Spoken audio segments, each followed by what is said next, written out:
Di koridor kampus Madinah yang berbau rempah souk, aku nabrak sosok yang dulu bikin hati remajaku berdegup kencang. Aisyah, ustadzah cantik yang abayanya seperti benteng tak tertembus, kini janda kesepian di istana megah peninggalan suaminya. Yusuf, bisiknya dengan senyum yang melelehkan pasir gurun, dan tiba-tiba rasa lama bangkit seperti angin badai. Tak kusangka, dari pengiriman gas sederhana, aku pindah ke kamarnya, hadapi godaan pembantu genit yang montok, dan akhirnya peluk wanita itu di malam penuh aroma mawar, bertanya, apakah ini dosa atau takdir yang manis seperti kurma segar? Aku tak pernah menyangka kota Madinah, yang awalnya terasa asing dan panas seperti pasir gurun, bisa memelukku kembali dengan kenangan yang pernah kusimpan rapi di masa madrasah. Sudah hampir 2 tahun aku merantau, kerja serabutan sambil menuntut ilmu di malam hari, hidup hemat seadanya di tengah aroma rempah souk dan suara adzan yang menggema. Tak ada waktu buat nostalgia, apalagi soal cinta, sampai suatu pagi saat aku terburu-buru masuk kampus karena ustadzah ketat, aku menabrak seseorang di koridor berlantai batu. Maaf, langkahku terhenti, mataku membeku pada sosok wanita berambut sebahu, mengenakan nikab tipis dan senyum yang tak berubah sejak terakhir kali kulihat di ruang pengajar. Yusuf, suaranya lirih namun penuh kejutan, diiringi desau angin gurun yang masuk lewat jendela. Aisyah, kami sama-sama terdiam, dunia rasanya berhenti sejenak. Wajahnya masih sama, matang, cantik, sedikit lebih dewasa, tapi justru itu yang membuatnya makin mempesona. Ia mengenakan abaya biru muda, rapi dan anggun seperti dulu saat masuk kelas sebagai ustadzah bahasa Arab, aroma mawar Damaskus samar menguar dari dirinya. Aku sekarang mengajar di madrasah dekat sini, baru pindah bulan lalu, kamu menuntut ilmu di sini. Aku mengangguk canggung, jantungku berdebar, bukan hanya karena kejutan, tapi karena rasa yang dulu tumbuh diam-diam kini seperti kembali hidup, lebih liar, lebih jujur. Dulu di madrasah, Aisyah adalah semacam legenda, ustadzah bahasa Arab yang dikenal paling cantik dan paling tegas, satu-satunya yang bisa bikin pemuda-pemuda nakal di kelasku mendadak jadi alim tiap beliau masuk. Abaya hitam ketat, jilbab gelap, dan suara lantang penuh wibawa, perpaduan yang bikin hati bergetar antara takut dan suka. Waktu itu aku cuma murid biasa, sering duduk paling belakang, kadang pura-pura mencatat hadis, padahal diam-diam memandangi wajahnya saat dia menulis kaligrafi di papan tulis. Entah sejak kapan aku mulai menyimpan rasa diam-diam, dosa kecil anak remaja yang cuma bisa menatap dari jauh. Tapi semua itu tinggal kenangan. Lulus madrasah, aku langsung merantau ke Madinah, niatnya kerja sambil menuntut ilmu. Aku tinggal di kamar sewa sempit di gang dekat souk, kamar kecil, kipas angin rusak, dan tembok yang kalau malam mengeluarkan suara-suara aneh, bercampur aroma kemenyan dari tetangga. Tapi aku tahan demi mimpi.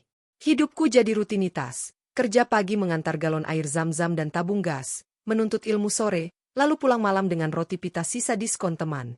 Beberapa pacar nggak sempat, rasa terkubur, sampai pagi itu aku bertemu kembali dengan Aisyah. Ternyata dia pindah mengajar ke madrasah negeri yang baru buka dekat kampusku. Tanpa sengaja, atau mungkin takdir, kami bertemu lagi. Yang lebih mengejutkan, dia sekarang tinggal di Madinah, bukan karena dinas, tapi karena istana kecil itu adalah peninggalan mendiang suaminya, tak jauh dari tempat sewaku. Istana tua tapi nyaman, katanya. Sudah lama kosong sejak suami saya wafat, rasanya seperti pulang ke oase. Aku diam, baru tahu Aisyah sudah lama menjanda. Sejak saat itu, kami mulai sering bertemu. Kadang dia mampir ke kedai tempatku kerja paruh waktu, di tengah aroma kopi Arab dan kurma. Kadang aku iseng lewat depan istananya, dan dia tiba-tiba memanggil sambil senyum. Yusuf, sini dulu, di bawah sinar matahari yang memantul dari dinding batu pasir. Awalnya kupikir semua ini hanya nostalgia, tapi tatapan matanya makin sering menahan sesuatu, seperti angin gurun yang membawa rahasia. Aku pun mulai gelisah tiap malam. Apakah perasaan ini tumbuh lagi atau sebenarnya tak pernah mati? Tiap pagi, aku dorong gerobak kecil berisi galon air zam-zam dan tabung gas keliling komplek, seragam kerja belel, sorban lusuh, dan tangan yang mulai kapalan. Hidup keras, tapi aku tak malu, yang penting halal. Sampai suatu siang, aku dapat pesanan baru dari komplek istana elit, nama pemesannya bikin jantungku bergetar, Aisyah binti Kusuma. Aku kenal betul tulisan itu. Tulisan tangan yang dulu sering menggores nilai 80-an di kertas ulangan puisiku. Keringatku langsung dingin, tangan gemetar waktu mengetuk pagar istana besar yang familiar itu. Catnya sedikit pudar, tapi halamannya bersih, ditumbuhi pohon kurma kecil. Yusuf, suara itu muncul dari balik pintu kayu berukir. Dia keluar pakai abaya rumah warna krem, rambut diikat simpel, cantiknya tak berubah, malah makin hangat dan sangat wanita, seperti oase di tengah gurun.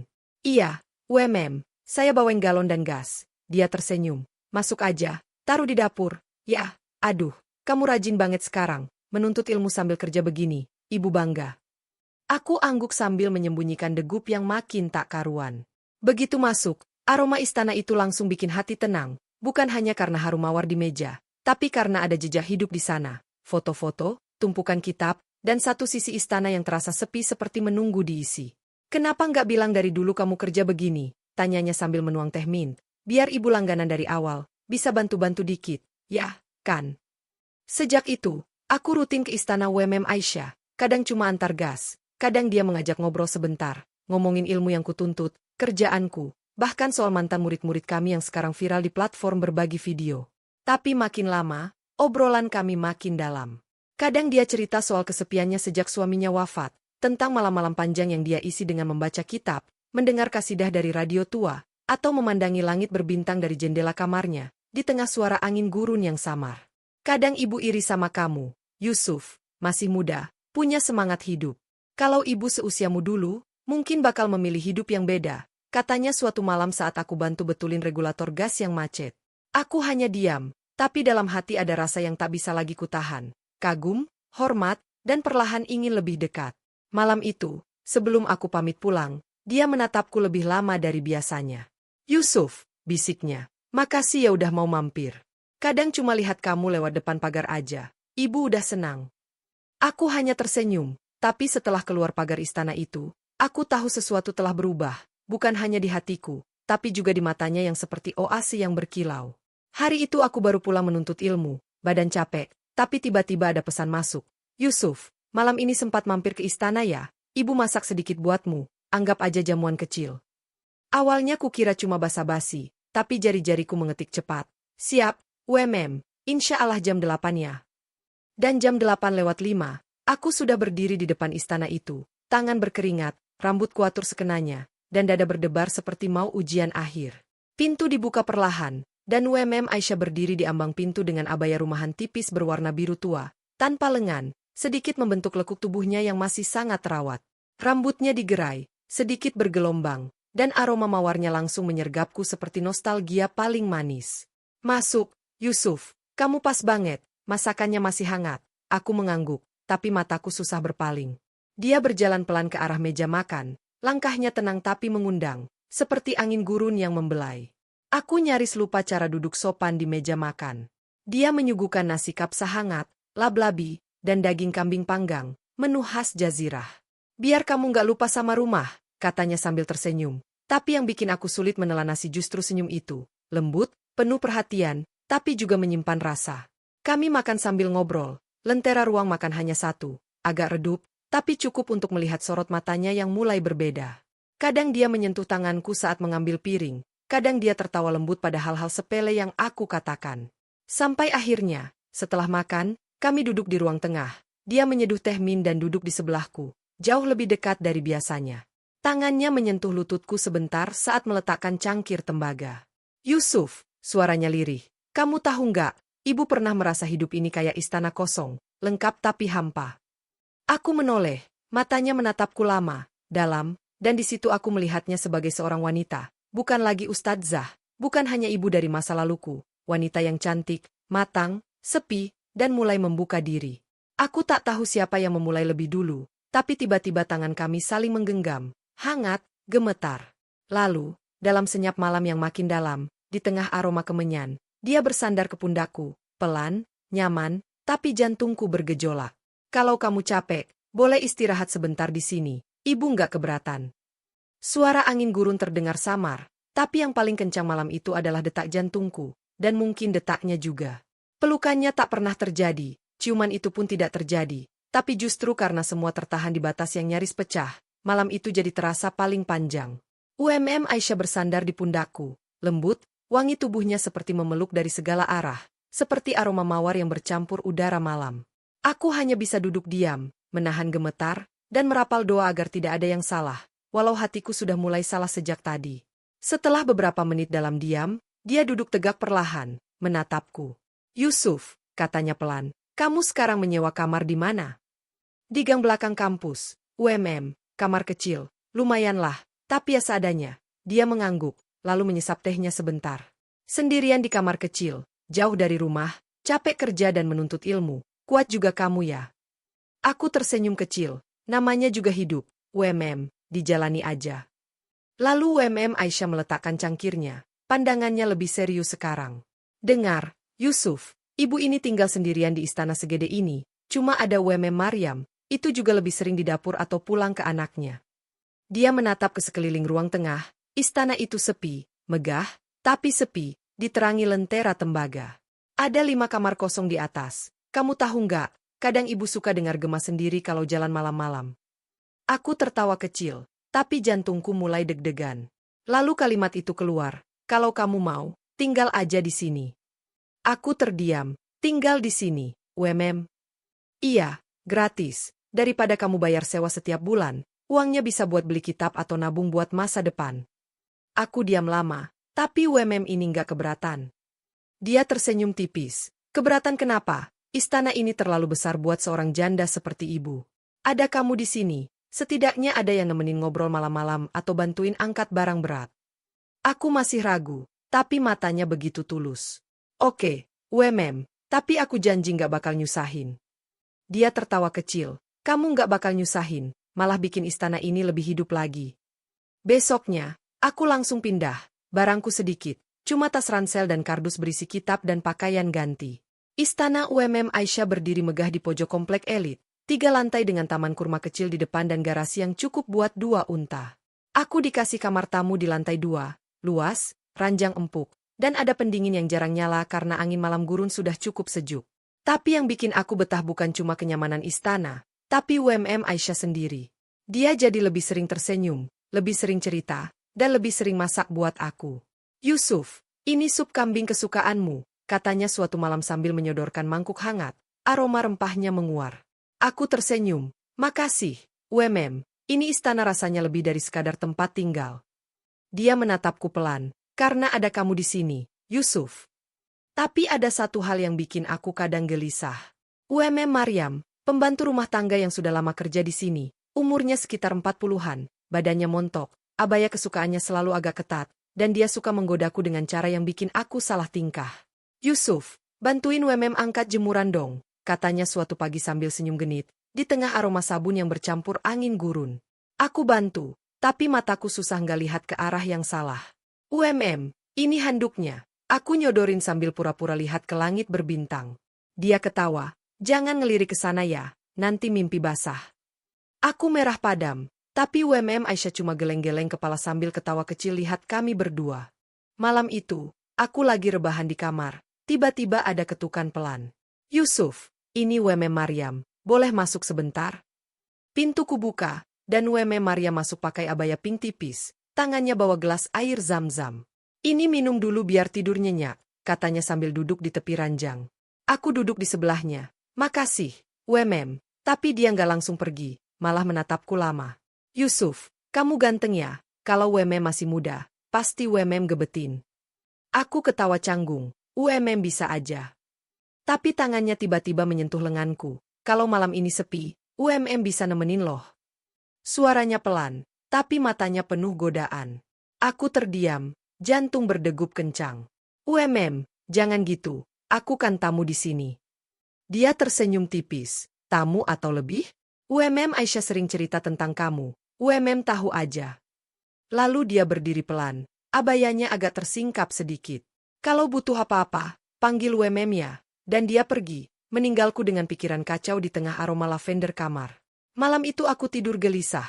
Mimpi campur aduk antara Aisyah dan Maryam. Tapi pagi harinya aku bangun dengan tekad harus jaga jarak. Besoknya, aku sibuk menuntut ilmu dan kerja, pulang malam. Aisyah sudah menunggu di ruang tamu, di bawah cahaya lentera tembaga. Yusuf, kamu pulang malam terus, hati-hati ya, katanya sambil menyodorkan makan malam, aroma kapsa hangat menggoda. Aku tersenyum, iya, makasih. Tapi malam itu, lagi-lagi Maryam datang ke kamar. Yusuf, ini cemilan malam, katanya sambil duduk lebih dekat, membawa kurma manis. Aku coba jaga jarak, makasih, tapi aku lagi capek. Dia tersenyum, capek? Bisa pijitin loh, Dulu suami WMM juga suka dipijitin sampai pagi. Aku geleng cepat, nggak usah, WMM, aku baik-baik aja. Tapi dia mendekat, tangannya menyentuh paha aku pelan. Santai dong, Yusuf, WMM Aisyah lagi tidur, gak ada yang tahu. Aku berdiri cepat, WMM, ini gak bener, aku hormatin WMM sebagai kakak. Dia tersenyum tipis, berdiri juga. Ya udah kalau gitu, tapi kalau berubah pikiran, WMM di kamar sebelah ya. Dan dia pergi. Aku tutup pintu kamar, napas ngos-ngosan. Ini istana apa kandang singa betina, pikirku. Pagi harinya, aku cerita ke WMM Aisyah sambil sarapan roti pita dan lab-labi. Dia ketawa kecil, WMM Maryam emang gitu orangnya, suka bercanda, jangan diambil hati. Aku angguk, tapi dalam hati aku tahu itu bukan canda. Malam demi malam, WMM Maryam terus mencoba menggoda, kadang lewat pesan, kirim foto abayanya yang ketat, kadang langsung datang ke kamar bawa minum atau kurma. Aku tetap tolak, tapi godaan itu makin kuat. Suatu malam, saat WMM Aisyah lagi keluar kota karena urusan madrasah, aku sendirian di istana. WMM Maryam masuk ke kamar tanpa ketuk pintu, pakai abaya hitam transparan. Yusuf, malam ini WMM gak bisa tidur, temenin dong. Aku berdiri, WMM, keluar dong, ini gak bener. Tapi dia mendekat, tangannya memeluk leherku. Santai dong, WMM Aisyah gak ada, kita bisa santai. Aroma tubuhnya kuat, bibirnya mendekat ke bibirku. Aku dorong pelan, WMM, jangan, aku gak mau. Dia tersenyum, tapi matanya marah. Kamu suka WMM Aisyah ya? Makanya tolak WMM terus. Aku terdiam, ini bukan soal itu, WMM, ini soal benar salah. Dia mundur, ya udah, tapi ingat ya, kalau suatu saat kamu butuh, WMM siap. Dan dia pergi. Malam itu aku tak bisa tidur. Pagi harinya, WMM Aisyah pulang. Aku cerita semua, dia diam lama, lalu bilang, WMM Maryam udah lama kerja di sini, tapi kalau dia bikin kamu gak nyaman, aku bisa cari pembantu baru. Aku geleng, nggak usah, WMM, aku bisa atur sendiri. Tapi sejak itu, WMM Maryam berubah lebih cuek, tapi tatapannya masih sering nyindir. Aku tahu ini belum selesai, tapi aku tetap tinggal di istana itu karena dekat dengan WMM Aisyah, yang makin bikin hatiku tenang. Malam-malam berikutnya, aku kunci pintu kamar rapat. Aku duduk di meja belajar, garuk-garuk kepala. Rumus ekonomi ini kayak mantra kuno, susah banget masuk ke otak. Tiba-tiba pintu kamar terbuka pelan. WMM Aisyah masuk bawa segelas susu unta hangat dan senyum tipis. Belajar malam-malam, Yusuf, ini minum dulu biar fokus. Aku ambil gelas itu, tangan kami bersentuhan sebentar, hangat. Makasih, WMM, ini lagi pusing rumus ini. Dia duduk di tepi ranjang, matanya menatapku lembut, di bawah cahaya lentera. Coba sini ibu lihat, mungkin bisa bantu. Aku geser kitab ke arahnya, dia baca sebentar, lalu jelasin pelan, suaranya tenang seperti kasidah, bikin hati aku tenang juga. Gini loh, Yusuf, bayangin kalau ini bukan rumus, tapi cerita hidup, kalau kamu paham alurnya, gampang. Aku angguk, tapi mata aku susah lepas dari wajahnya yang dekat banget. Cahaya lentera bikin kulitnya kelihatan mulus dan bibirnya yang tipis itu kayak undangan diam. WMM, Aisyah, makasih ya. Dia tersenyum, sama-sama, Yusuf. Ibu seneng kalau bisa bantu kamu. Lalu dia berdiri pelan, tapi sebelum pergi, tangannya menyentuh bahuku sebentar. Jangan belajar terlalu malam ya, istirahat penting. Aku angguk, tapi setelah dia pergi, kamar terasa lebih sepi, dan aku baru sadar detak jantungku lebih kencang dari biasa. Malam itu aku tidur sambil senyum. Malam itu badai pasir mengamuk, WMM Aisyah lagi duduk di ruang tamu baca kitab. Aku lewat depan istananya setelah pulang menuntut ilmu, basah kuyup oleh debu. Yusuf, masuk dulu, badai gini, katanya, buru-buru ambil kain linen. Keringin dulu, nanti sakit. Aku duduk di sofa, dia duduk di sebelahku, dekat banget, aroma tubuhnya campur aroma badai bikin kepala pusing. WMM, makasih ya. Dia tersenyum, panggil aja Aisyah kalau di istana, nggak ada orang lain. Aku angguk, tapi mata kami saling tatap lama, lalu tanpa sadar tangan kami saling genggam. Hangat. Yusuf, kamu tahu nggak, selama ini aku kesepian banget, tapi sejak kamu tinggal di sini, istana ini terasa lebih hidup. Aku menelan ludah. Aku juga, Aisyah, merasa seperti punya keluarga lagi. Lalu, dalam hening itu, di tengah suara badai pasir, Bibir kami mendekat pelan dan bertemu, lembut, hangat, dan penuh rasa yang selama ini tertahan. Malam itu kami saling peluk, tapi nggak lebih dari itu. Cuma pelukan hangat yang bikin hati tenang tapi juga bikin gelisah. Besok paginya, aku bangun dengan senyum, tapi juga rasa bersalah. Ini salah, tapi terasa benar. Suatu malam, aku lagi di kamar, Maria masuk tanpa ketuk. Abayanya ketat banget, matanya liar. Yusuf, malam ini sepi. Aisyah lagi tidur, temenin dong. Aku berdiri, jangan gini, ini istana Aisyah. Dia mendekat, tangannya menyentuh dadaku. Santai dong, Yusuf, tahu kamu suka Aisyah, tapi bisa kasih yang lebih. Aku dorong tangannya, stop, aku gak mau. Dia ketawa kecil, ya udah, tapi kalau berubah pikiran, tunggu ya. Dia pergi, aku tutup pintu. Napas ngos-ngosan. Besok paginya, aku cerita ke Aisyah. Dia diam lama, lalu peluk aku pelan. Maafin ibu ya, Yusuf, kalau Mariam bikin kamu gak nyaman, besok ibu omongin dia. Aku angguk, tapi dalam pelukan itu, aku rasain hangat yang beda. Malam itu, kami lagi ngobrol di kamar Aisyah. Dia pakai abaya tipis, mata kami saling tatap, lalu pelukan jadi ciuman, dan malam itu jadi malam pertama kami. Penuh rasa bersalah tapi juga penuh cinta. Besok paginya, Aisyah menangis. Yusuf, ini salah, aku ustadzahmu dulu, aku lebih tua. Aku peluk dia, Aisyah, aku cinta sama kamu, aku mau tanggung jawab, menikah sama kamu. Dia tersenyum dalam tangis. Kamu gila, Yusuf, tapi aku terima. 3 bulan kemudian, kami nikah sederhana di istana itu. Aisyah cantik pakai abaya putih bersulam emas. Aku pakai tau pinjam. Mariam jadi saksi walau manyun. Malam pertama kami, lagi siap-siap, Mariam ketuk pintu berkali-kali, bawa teh min dan kipas angin, tapi kami ketawa, dan akhirnya malam itu jadi milik kami berdua, penuh tawa dan cinta, di tengah aroma kemenyan dan suara angin gurun yang lembut.